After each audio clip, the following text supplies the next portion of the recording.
guys, and welcome back to News 420. I'm Haley, and in today's newscast, we'll be covering the mysterious flooding in Highland, Utah, weather during crop seasons, a field report, sports news, a pop culture review, and a truck crash in Connecticut. Our first story today is the mysterious flooding in Highland, Utah. Joe, take it from here. Thank you, Haley. On a Sunday afternoon in April, residents along the Murdoch Canal in Highland, Utah experienced some unexplained flooding. Neighbors and volunteers banded together to help displace the floodwater from local basements. Facilities and land manager David Foe of Provo River Water Users Association clarifies that if their 10-foot diameter pipe had burst, the flooding would have been considerably harder to manage. I'm receiving word from the news director of a potentially dangerous situation. We will need to interrupt this newscast to take it to Steve, reporting in Valmar, Illinois. Steve, what can you tell us about the situation? Thank you, Joe. I'm reporting live from Valmar, Illinois on May 8th, 2024, where tornado sirens are sounding. Students at the local high school are currently sheltered and are in storm mode.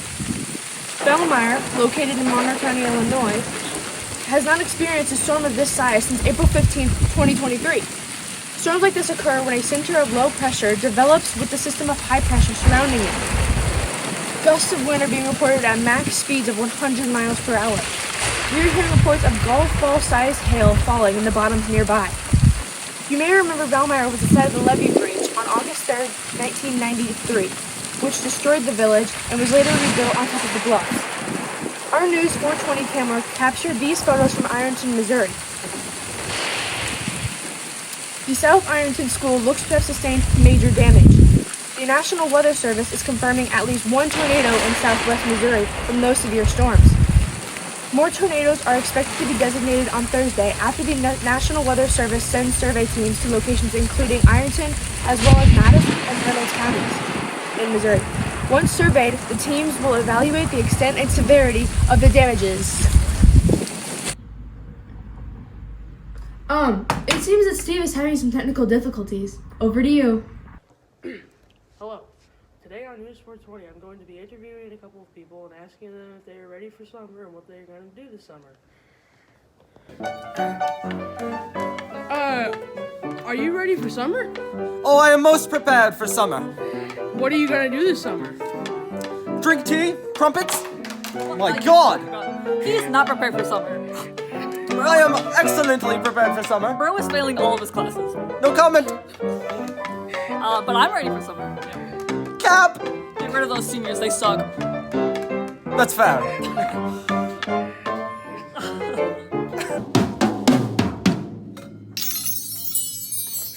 Are you ready for summer, sir? Well, it's a pretty fun time. I really like it. You know, it's nice and hot, and I like to water my crops with the sun pivot irrigation systems. Yeah, they're pretty good. They're pretty good. So yeah, I'd say I'm ready. I mean, the fair week's coming up, and also, it does kind of suck that seniors graduating ain't gonna be in school from next year, but I think I can make it work. Thank you. That was it. What was y'all?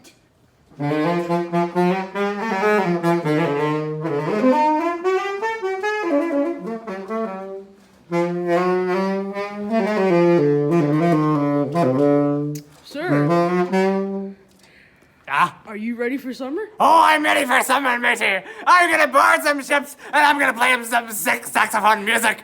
You know me, I've had a pint too many, but I'm ready to play some saxophone this summer. That's my summer plan for you. Is doing right now. It is not my problem. You need to sort that out. Oh, hello there. Mr. President, give me 1 second. Sir, what are you doing this summer? So, just politics. Anyone know what that is? No? No. Mr. President, please. Get Kim Jong-un on the phone, and I'll talk to him later. Yeah, I'm going to North Korea, I think, or South Korea. Which one are we supposed to be nuking? Mr. President, which country are we supposed to be nuking in South Korea or North Korea? Got it. Yeah, so we're going to be nuking North Korea. And yeah, so that's about all my summer. All right. Yeah. Thank you. Welcome to Sports News. Today's subject is the NBA Draft coming up in June and the scandal with Shohei Ohtani. The NBA Draft. There are 14 teams eligible for the draft lottery coming up on June 26th and June 27th in Brooklyn. Usually there's only one day of the draft, but this draft coming up is 2 days. The draft selections for the remainder of the first round, numbers 15 through 30, and the entire second round, numbers 30 through 58, are determined by reverse order of the regular season record. This year, the Atlanta Hawks shot up to grab the number 1 pick of the NBA draft. This is the first time the Hawks won the lottery in franchise history. The Hawks season did not go as well as expected. They placed 10th in the Eastern Conference, and they had a 3% chance of winning the lottery.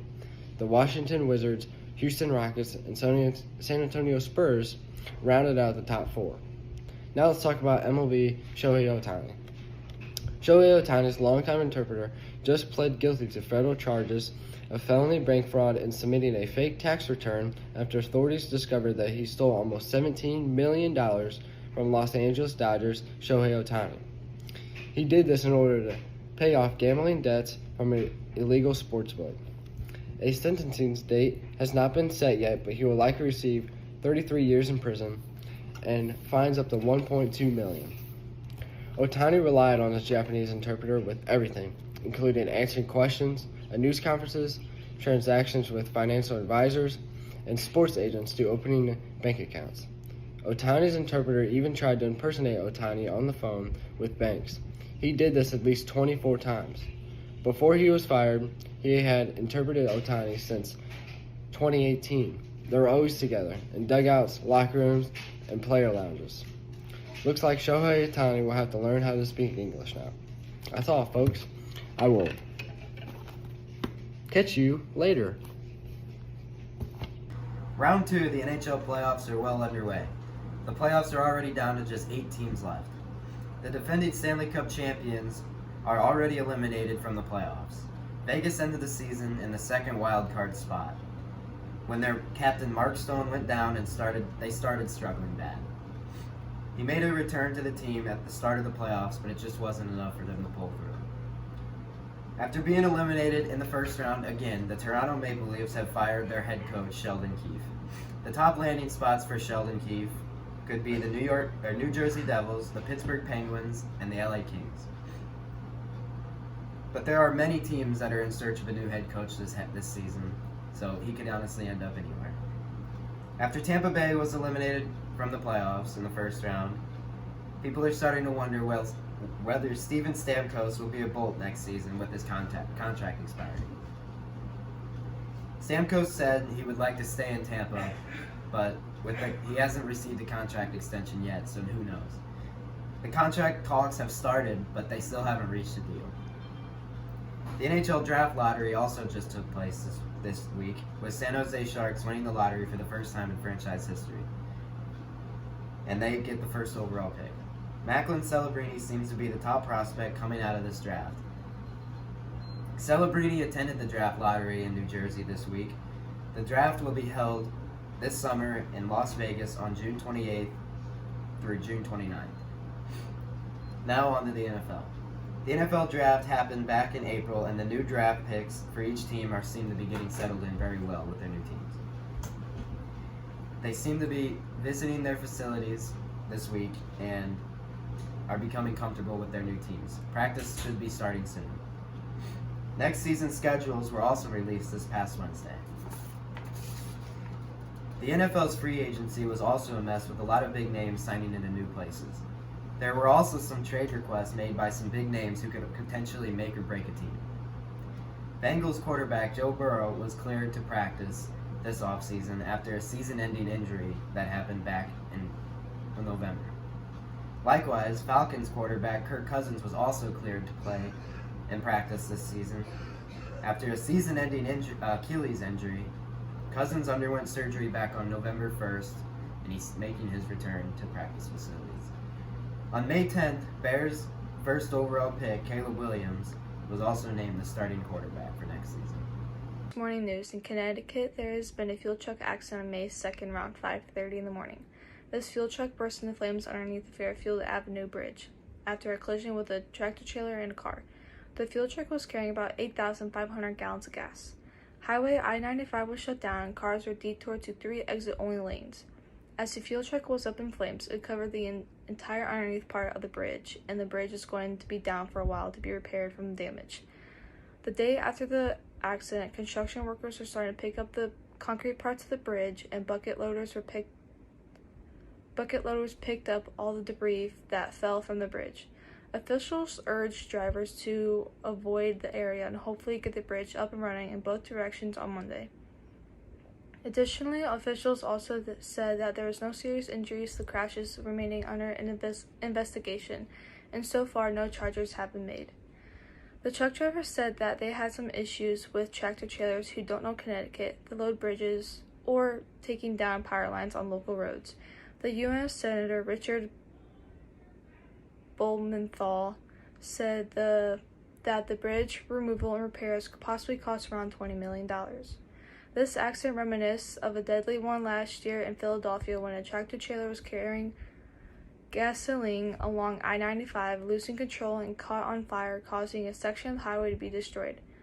Thursday's crash also came just after a similar wreck on I-95 in Connecticut that has forced the closure of the highway. In that April 2023 crash, a fuel truck caught on fire after colliding with a stopped vehicle on the Gold Star Memorial Bridge between New London and Groton.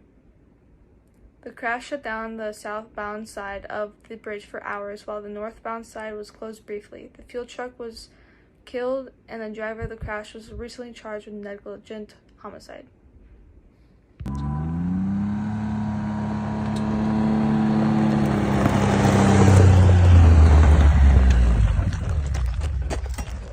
Hey, News 420 viewers, and I am your weed crop reporter. My name is Evan W. Lickman, and as you can see, I'm dressed for the job. And I'm also a farmer, so that means I can have a little bit more experience in the field. So I'm going to do the May 2024 crop report here in beautiful Monroe County, Illinois. I'm on the northern edge. And I'm going to be showing you some winter wheat. Get over here. So as you can see, these kernels are beginning to form. And yeah, they're getting pretty big. If I squeeze them out, you can get a little bit of dough texture.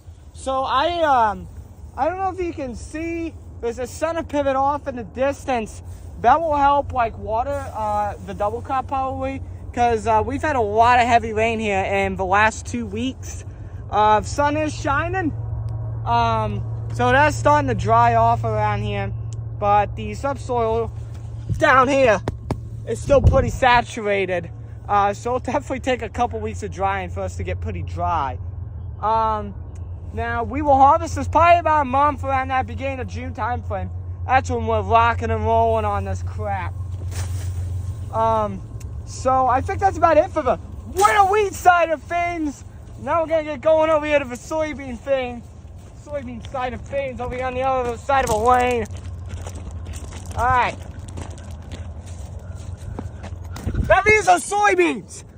So as you can see, they're growing pretty good. We got our 2 leaves here and a kernel leaf, and we got our first trifoliate coming out right now. And the second trifoliate is just right behind.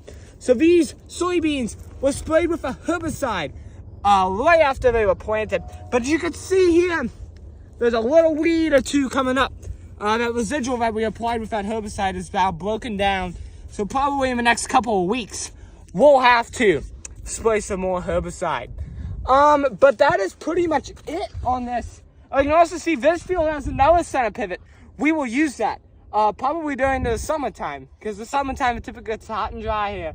And this is pretty sandy soil. I don't know if you can tell you, it's pretty sandy. And sandy soils don't hold a lot of water, so the water goes away really, really fast. But yeah, we'll just keep churning and burning. Hopefully the sun can keep shining, and they got more rain coming in next week. But I think that's about it. There's a little bit of corn in the distance, but I don't have time to show you that today. And I think that'll do. I'm gonna keep farming here in my gator. I gotta, do stuff with it, do gator things. But I'm just gonna keep going. I hope you guys have a wonderful freaking day.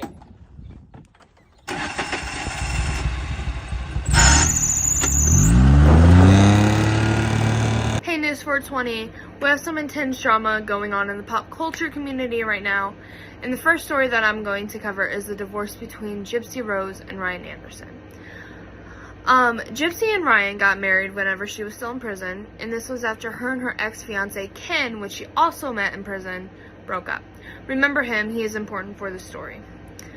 After Gypsy basically used Ryan for sympathy after getting out of prison, she divorced him and was seen out with her ex-fiance Ken, and they also got matching tattoos together. She claims that her and Ken are now happier now and doing better than ever, and they're very happy together. Whereas Ryan, on the other hand, he is grieving, and he still has the dog that Gypsy and him got together, which her name is Pixie. Now they're arguing over the dog, and they're posting this all on social media. Ryan posted a TikTok clearing up some things and telling people how he feels and how Pixie's doing. And Gypsy decided to comment on this TikTok, basically saying, she said, "Tell them how you want to get rid of Pixie. I have the receipts. Funny how all you post about is her, and then you want to dump her off on someone else. People will see who you really are soon." And then Ryan decided to fight back and comment back, and he responded with, "I am thinking of giving her to an actual family like I wanted with you." I was like, whoa. The divorce is very messy, and they're making it a lot worse by blasting it all over social media, wanting all the attention. I just don't think they should be blasting it, but whatever. It's not my mess, it's theirs. But clearly, that deed was not fire. That flame clearly went out. She found a new fire. And the second story is about Hailey and Justin Bieber. They announced that they're going to have their first child, and she announced this by posting some pictures of her and Justin and then her baby bump on Instagram.